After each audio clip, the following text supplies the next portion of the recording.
I am Kristen Volk, and I'm a therapist in Colorado, and this is the question of the day. The question is from a mom, and she is looking for tips and strategies on parenting highly sensitive, intellectually gifted, intensely emotional children. For example, the child can't leave the house without emotional anguish because sock seams are uncomfortable, and the children can read chapter books in kindergarten as well. So yeah, that does sound like a really intense situation. And I think this is a fantastic question too. So that a lot of people have, and I work with a lot with parents. And so the first thing, I'm going to kind of give you some big picture, some things to think about, and then also some specifics. And I'm going to try to still keep this a semi-short video. I'm not going to be able to cover everything by any means, but I'm going to give you hopefully some helpful stuff. So the first thing with children who you're calling highly sensitive is to really look at your reaction to your children being sensitive and how you feel about that, what your beliefs are about that, what your thoughts are about that. Because a lot of times culturally, we hold a lot of seemingly negative concepts around highly sensitive kids, like bottle it up, just get over it. Some of these phrases that we have relate to having emotions. And so it's really easy for us to culturally harbor some of that as well. And so I would just really suggest that you get some listening time around cultural beliefs, your own feelings around it. What were things like when you were a child? And also it's what can be really helpful with kids who have strong feelings often is to anticipate those feelings and anticipate that something's going to be hard for them. And what can be helpful for that is when we get listening time ahead of time around that, rather than approaching the situation as, oh my God, here we go again, which can be really hard, we approach it as, oh, I was ready for this, and here it is, and I know what to do. So there's a big difference there, and that's where listening time can help a lot. And listening partnership or listening time, you can find out more information about that. It's a way for adults to share support for one another by taking turns. One person listens, and the other person offloads tension. And one of the ways to find more information about that is on Hand in Hand's website at handinhandparenting.org. Handinhandparenting.org. So our reaction is critical at first, especially as we want to prepare and create a different living situation, different reactions and responses and interactions with our kids. We start with our response to how things are going right now. And I know that might sound hard to people because we just want to fix our kids, but it really does start with us. So then the next step I would say is to become a detective about your children in terms of what's going on with these feelings, what's causing them. With children's emotional world, you don't always have to know what's causing things, but I think in this case, it'd be nice to understand the bigger picture of what's going on with your children. And I'm also going to say that I'm talking about kids who are 7 and under, not older kids. I would probably answer the question a little bit differently. So just to know that for the audience. So becoming a detective is really critical. And the things that I would really look at would be, is this truly who my child is? Like, does my child, are my children, let's just say child, this is easier for me to say that in the future. So is my child displaying this behavior in every place? So is it at school? Is it at church? Is it at home? Is it at mom's? Is it when the child's with dad? Like, is the child doing this in every scenario? Does the child do this with when the siblings are together? And what does it look like when the child is one-on-one with an adult, with the parent?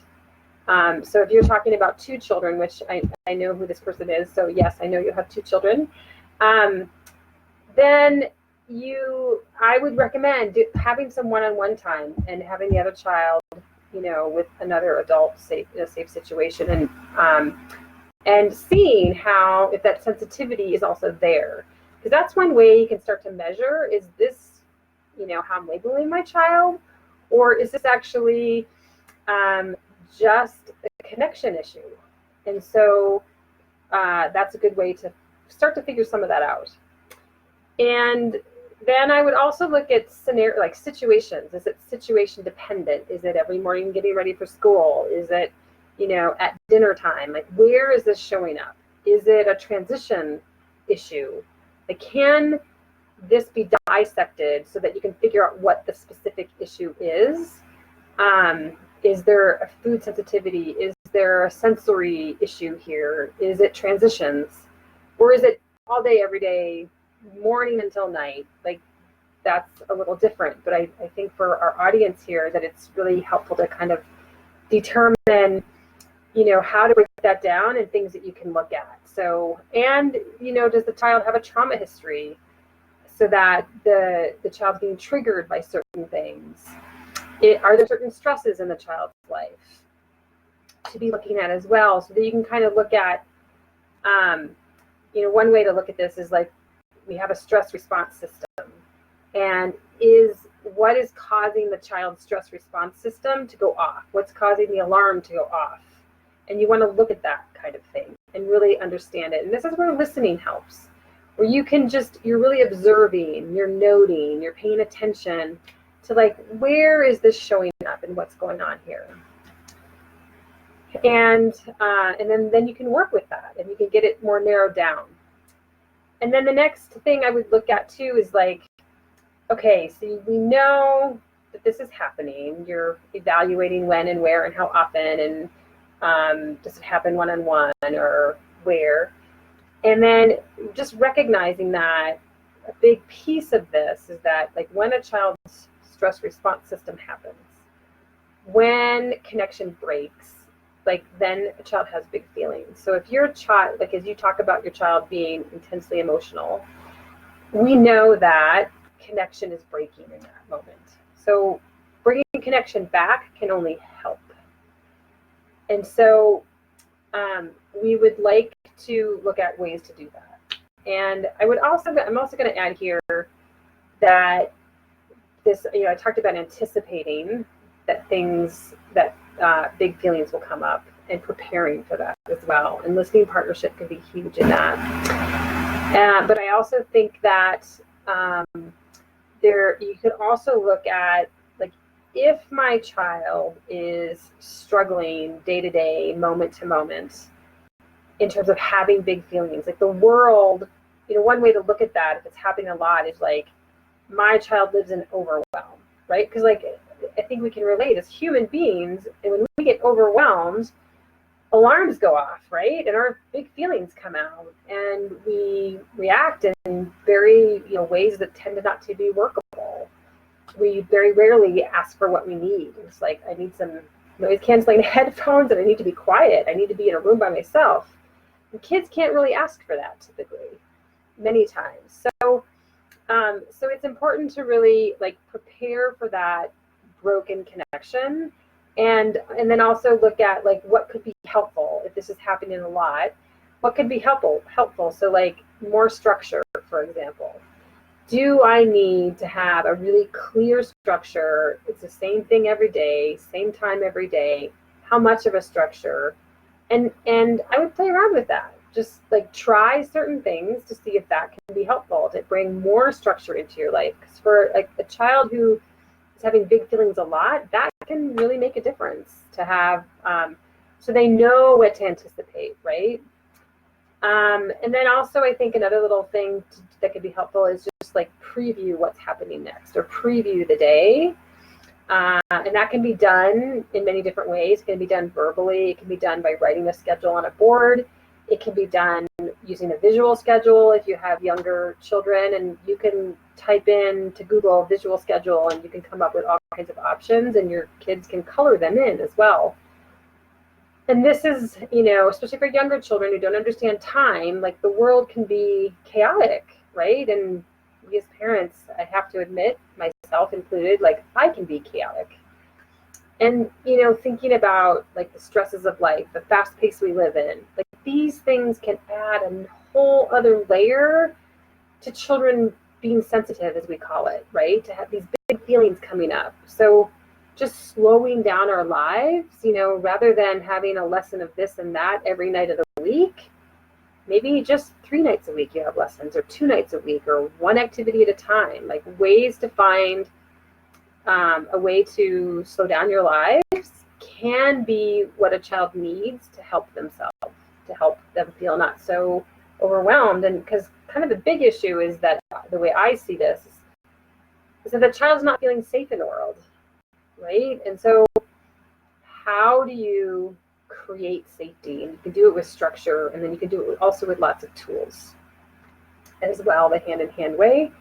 And so that would lead me to just the piece about what tools. I think all of our tools would be very important for this, but I would definitely recommend special time, right? So like a special time. So, I'm going to back up a little bit here again, and I'm going to say that a child is, if they're overwhelmed in the world, it's hard for them to find the confidence, or to even build the confidence to be able to deal with, handle, manage the day-to-day world, right? And so that's part of our job as the parent, is to like look and listen to, use our listening skills without giving advice, without trying to fix our children, without telling them, just put your sock on, figure it out, is to look at the child and say, okay, here's how I can help you feel safer in the world. And I'm not talking about an imminent danger. I'm just talking about like emotional safety, where the world's too fast, there's too much chaos, there's too much happening. And I don't know if that's what's happening in your situation. I'm just kind of talking in general here. And so learning how to listen well so we can create systems of safety in our home, I think can be vital for our children, especially in today's world when you have the internet and you have so many electronics that are bringing lots of things from the outside into our inside. And kids are oftentimes also exposed to things that are beyond their understanding or capability, and they're given visual presentation of this that's hard for them to digest. And so all of our tools would be really, really helpful here. Special time, the hand-in-hand tool is special time. And so again, you can find information on all of this on the hand-in-hand website. So special time can help build their sense of safety in the world, right? Like this is the place where they get this moment to relax, their neurobiology, just like I get to chill and have fun and enjoy and get loved and cherished and treasured for who I am rather than what I do. So special time, where you use a timer and you do whatever the child wants to do. I would also see play listening as really, really critical here, because play listening is a piece where a child gets to take the more powerful role. So if the child's alarm system goes off a lot, their stress response system goes off a lot, and they're overwhelmed by the world, and it's very common that they would feel powerless to what's going on around them. And this is going to create more emotions, right? More connection breaking, more emotions. So the play listening piece, especially where you're doing lots of roughhousing, pillow fighting, wrestling, hot lava games, loud ruckus laughter, wild play, lots of body contact, lots of like moving and shaking and running and laughing, and you're following the child's laughter. That piece is really important, and you're giving the child a more powerful role. This is how you're going to build for the child the way out for them in terms of building confidence to handle challenges. So in play listening, like in wrestling, roughhousing, you're going to give some challenge, but you're going to give the child a more powerful role. So you're allowing them to practice having that powerful role and using laughter to help them gain confidence. So that piece would be really, really important. Wild, loud play. And I know some moms that's really hard for some people, but it's so beneficial, and I can't stress enough the importance of doing that, especially for kids who are, highly emotional. And so special time, play listening, Of course, the stay listening piece is important, to listen to those feelings so that a child doesn't begin to feel like they're a burden. That's a common theme I hear for children who are labeled with this, like having big feelings all the time, is their burden to be that way, basically. And so finding as much compassion for yourself to be able to listen as much as you can without fixing anything. I want to go back to the play listening piece, though, on the socks too, because you did mention about sock seams feeling uncomfortable, like, and especially, so I'm happy you gave me an example, because that would be one where you could, use some play listening, assume and anticipate that it's going to happen, and be ready with, maybe that's a great time to play the sock game. And then give me that sock, give it right here, and do the sock game with your child. Give her your socks instead. And you know what? So what if the child goes to school with your socks or no socks, or not looking perfect? That could be an option too. And I think it's a good idea always to empower kids. So the stay listening piece is also extremely important. And just a final word here as we wrap up around just like the label of being highly sensitive or intensely emotional. I just want to certainly use some caution around that, about how we label our children, especially I think young children who, once they're given a label, that they might feel like they have to stay in that mold. And if we, as a parent, I think it's really helpful to be able to lead our children and hold a place for them that they can step into over time.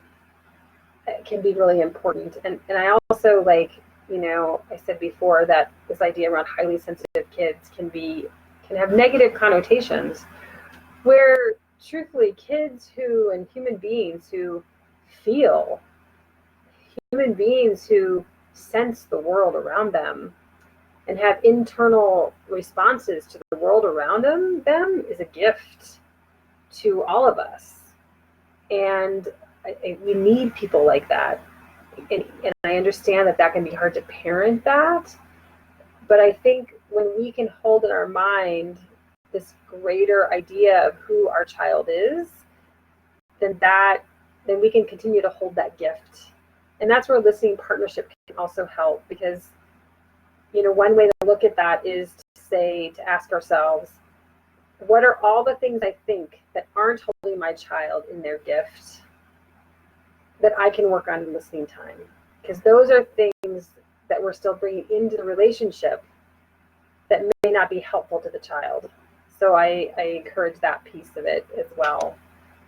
So I hope this was helpful. I had a lot of fun making this video, and I look forward to more connection with you. Thank you.